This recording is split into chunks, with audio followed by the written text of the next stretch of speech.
Hey guys, I'm going to be replacing the trim piece here on this Mini Cooper Countryman 2013. So it's the Gen 1 of the R60.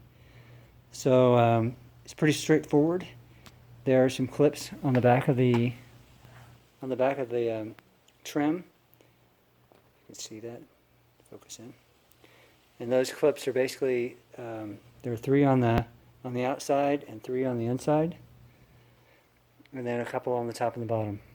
One on the top and two on the bottom.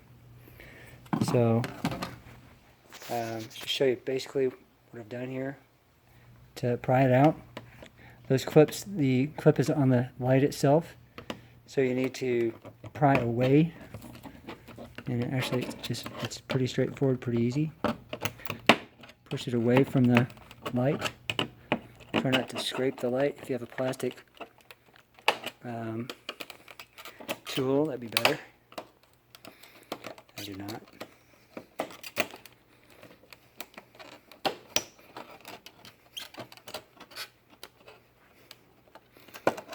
Well, so at the top there.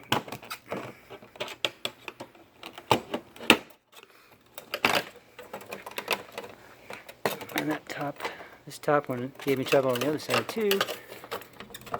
You just basically have to shimmy it loose. Try not to break it.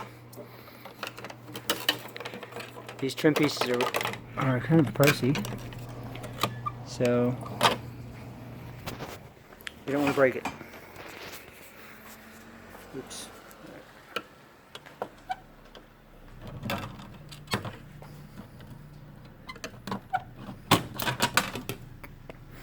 There we go. Not pretty easy. Another new one. The new one has these little pieces of tape on them. The trouble I had was basically one of them flew off. So I'm replacing them. I'm changing the color. So I'll just take off that last piece of tape.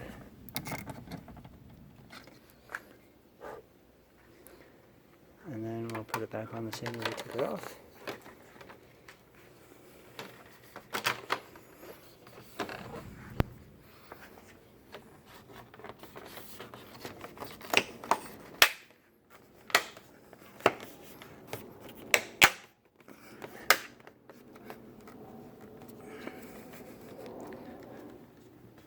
And there you go. There you have it. Like I say, make sure you get it on there nice and good, or it will fly off when you either have it washed and drive off, and you'll come home and notice it's missing. Thanks for watching.